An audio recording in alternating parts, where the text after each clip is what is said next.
Coming up on Mountain News this morning, the Omicron variant makes its way to the Commonwealth, causing some concern among state health leaders. And one Kentucky city works hard to give aid to the people affected by tornadoes over in western Kentucky. Dedicated to eastern and southern Kentucky, this is WYMT Mountain News this morning.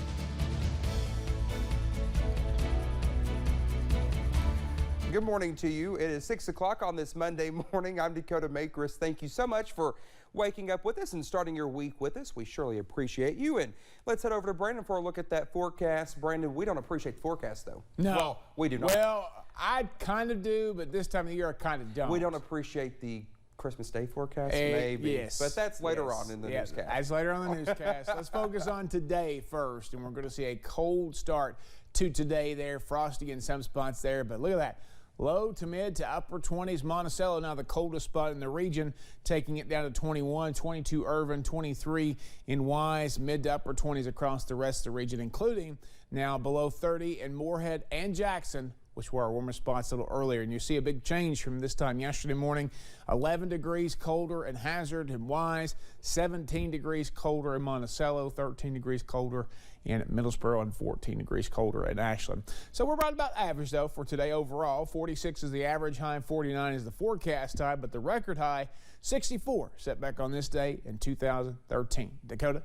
All right, Brendan, thank you. Well, the people of Clay County came together on Sunday afternoon to honor the life of Elmer Jr. Sparks, who was laid to rest. Now, Sparks was the longtime fire chief for Big Creek Volunteer Fire and Rescue.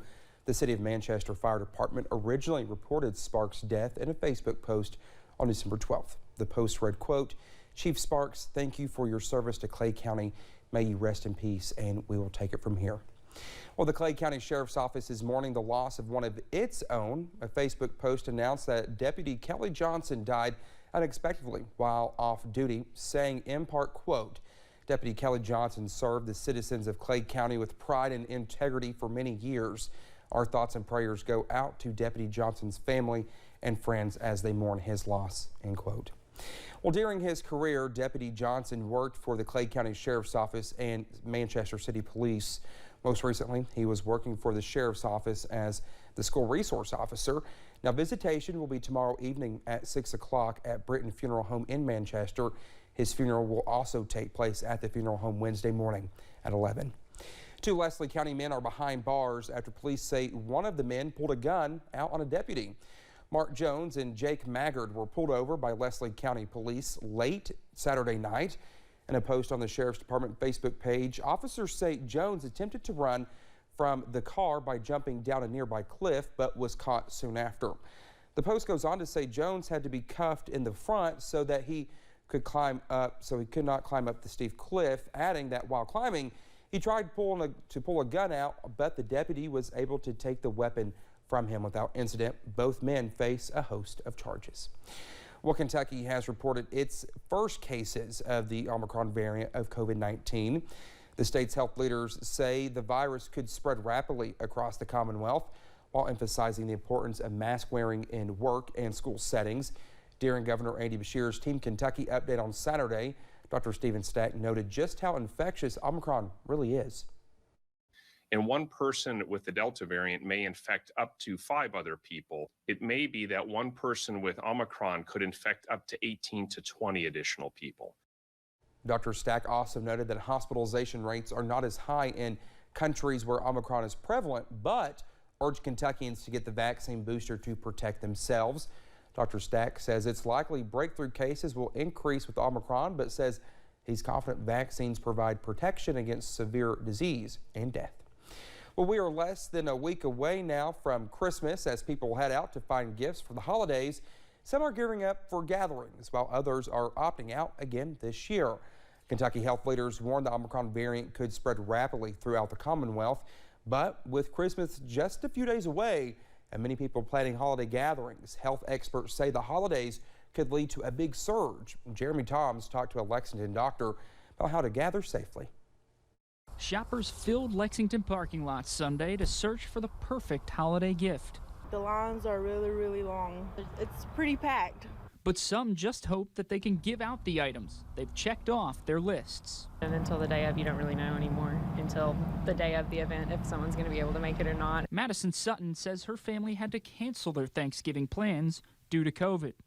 It's always a concern anymore because you never know, especially like with the new variant and everything. Lots of things are changing. As Omicron starts to spread here in the Commonwealth, Lexington Dr. Ryan Stanton says it's another year where it's best to stay home for the holidays if you're feeling sick. Celebrate from afar and virtually if you're having any symptoms whatsoever. Dr. Stanton is hopeful that 2022 will bring better fortune with COVID, but says we're simply not there yet. Make common sense, good decisions over the holidays in terms of self-protection. Sutton and Jeremy Purdy will both have some family gathering this Christmas. Didn't really get to do any of that last year. And they say there's a big difference that makes them feel comfortable to do so this year. What is it about this year as opposed to last year that makes you feel a little bit more comfortable? The vaccine, of course, yeah. I'd say for everybody, the vaccine's a big part of it. That was Jeremy Toms reporting. Dr. Stanton says beyond the vaccine, it's important to continue masking, washing your hands, and cleaning surfaces. The city of Bowling Green is working to help families affected by the Western Kentucky tornadoes get the long-term help they need. The old Sears building at Greenwood Mall has been turned into a FEMA registration and donation center. Victims of the recent tornadoes can come and pick up necessities like clothes and phone chargers, as well as receive assistance registering with FEMA for larger projects, no matter what kind of assistance they need. And that doesn't mean you have lost your house. That is obviously, please come if you have, but that's also you don't have electricity, you have lost your job.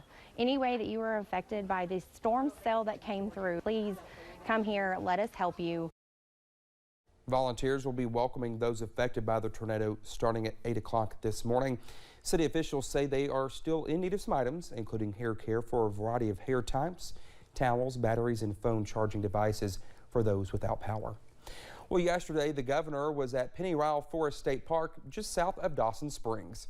Now, and he also came bearing gifts with hundreds of brand new shoes donated by Samaritan's Feet to hand out to victims of the storms. Now, joining the governor was the Lieutenant Governor, Jacqueline Coleman, and University of Kentucky head men's basketball coach, John Calipari. Pennyrile State Park is currently housing those displaced by the tornado, and there was a big turnout for the shoes. These people have lost everything, and these are my people.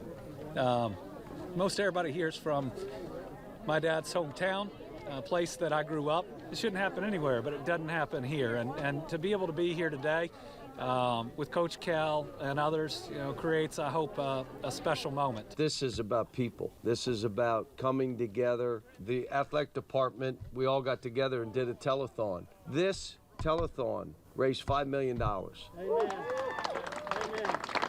And in 48 hours, he got 10,000 shoes.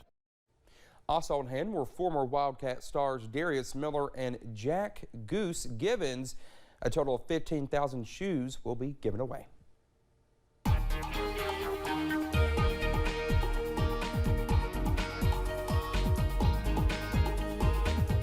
6:08 here on this Monday morning, and we're seeing some very cold temperatures out there. Some frosty starts to the morning in some areas as well. All of us in the 20s. Irvin back to 22, but Monticello has retaken the cold spot at 21, 23 in Wise, 28 in Moorhead, 29 in Jackson. Those are some of the warmer spots, and a mix of mid to upper 20s across most of the rest of the region. 49 this afternoon under sunny skies. As we take a look at the headlines for this week, it's the last full day of fall today. High pressure will continue to dominate our headlines for a little bit, and everybody asking the question, is there going to be a white Christmas this year? Well, the answer I have may disappoint you. I'll have more on that here in just a little bit. Dakota? All right, Brendan, thank you so much, and thank you for joining us. More news is on the way. When we come back, a U.S. Senator loses his life only weeks after being diagnosed with COVID-19.